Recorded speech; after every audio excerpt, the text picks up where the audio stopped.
सिंध के वॾे वज़ीर सैयद मुराद अली शाह जो नौकरियुनि ते पाबंदी वारे अदालती फ़ैसिले ते एहतिजाज। संदसि चवणु आहे त नौकरियुनि लाइ इश्तिहार ॾिना त MQM बानी जहिड़ो माइंडसेट पाबंदी लाइ अदालत पहुतो।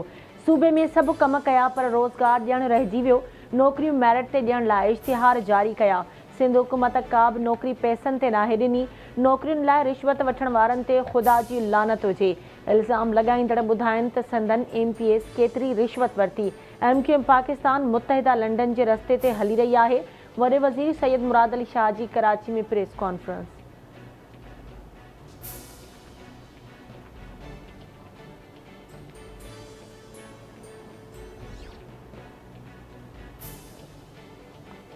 वॾे वज़ीर सैयद मुराद अली शाह चयो आहे त शहबाज़ शरीफ़ जी वज़ीर आज़म बणिजण खां पोइ वफ़ाक़ सां लाॻापन में बहितरी आई।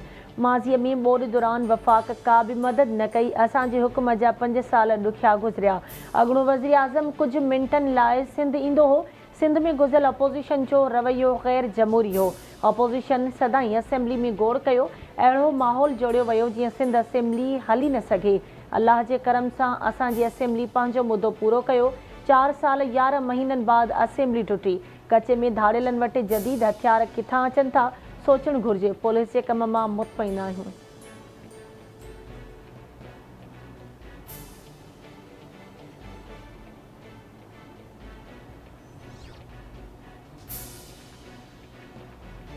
सिंध में निगरान हुकूमत लाइ फाइनल राउंड शुरू। वॾे वज़ीर सैयद मुराद अली शाह सां अपोज़िशन लीडर राना अंसार जी मुलाक़ात। निगरान वॾे वज़ीर लाइ नालो तइ न थी सघियो। वॾे वज़ीर ऐं अपोज़िशन लीडर विच में सुभाणे ॿीहर मुलाक़ात थींदी। वॾे वज़ीर जो चवणु आहे त उमेद आहे त निगरान वॾे वज़ीर जी मुक़ररी इतफ़ाक़ राय सां थी वेंदी। निगरान वॾे वज़ीर जी मुशावरत लाइ 3 ॾींहं आहिनि। अपोज़िशन लीडर राना अंसार चवे थी वॾे वज़ीर निगरान सेटअप लाइ नाला ॿुधाया आहिनि। कोशिशि आहे त गॾियल रज़ामंदी सां मरहलो हल कयो वञे। नाले ते इतफ़ाक़ न थी सघियो त मामिलो पार्लिमानी कमेटी ॾांहुं हलियो वेंदो। पार्लिमानी कमेटी में बि इतफ़ाक़ न थियो त मामिलो इलेक्शन कमीशन वटि हलियो वेंदो।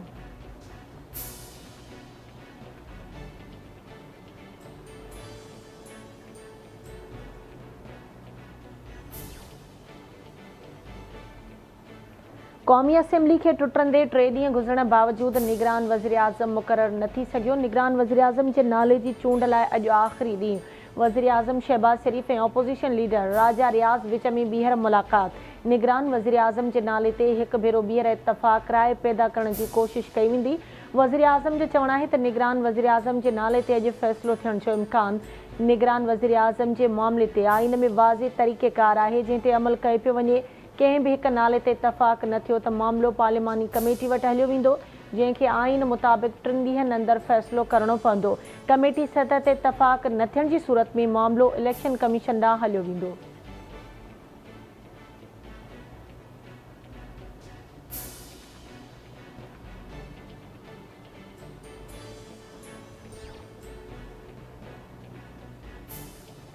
कराची में गुलिस्तानी जोहर जे मुख़्तलिफ़ इलाइक़नि में बिजलीअ जी लोड शेडिंग ख़िलाफ़ शहरियुनि जो मदारिस चौक ते एहतिजाज।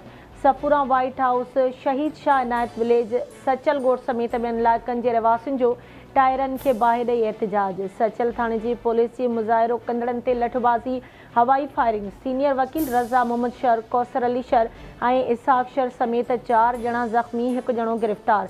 SSP ओभर जी हिदायतुनि ते सचल थाणे जे SHO ज़ुल्फ़कार भंगवार खे उहिदे तां हटाए वियो। वकीलनि पारां मथस केस दाख़िल करण जो बि मुतालबो।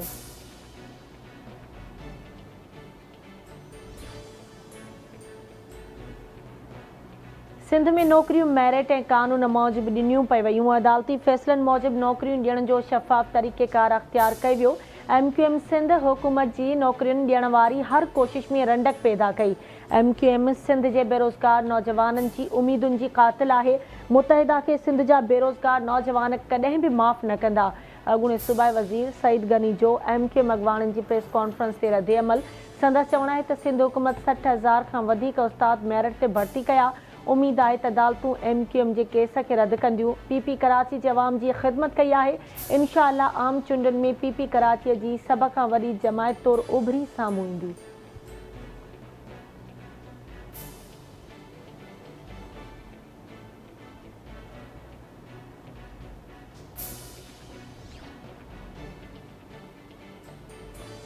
9 मई वाक़िअनि ते पीटीआई चेयरमैन खे बख़्श न करणु घुरिजे। सादिक संचराणी निगरान वज़ीर आज़म चयो त मुस्तक़बिल जी सियासत जी अलामत हूंदी। जेको बि निगरान वज़ीर आज़म थींदो खेसि पतो पइजी वेंदो त चूंडूं कॾहिं थींदियूं। वज़ीर आज़म ऐं ऑपोज़िशन लीडर कोशिश कनि त मामिलो इलेक्शन कमीशन में न वञे। ईंदड़ वक़्त में बि इतिहादी हुकूमत ठाही वेंदी। पीपी अॻवान ख़ुर्शीद शाह जो बयानु।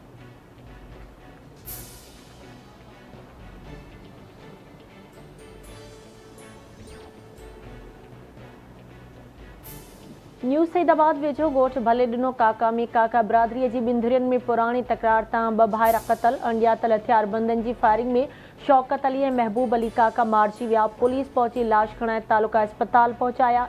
ठारूशाह भरिसां ॻोठ जमाल उजण में संगावती तकरार तां उजण बिरादरी जी ॿिनि धुरियुनि में झेड़ो, 1 ॼणो क़तल।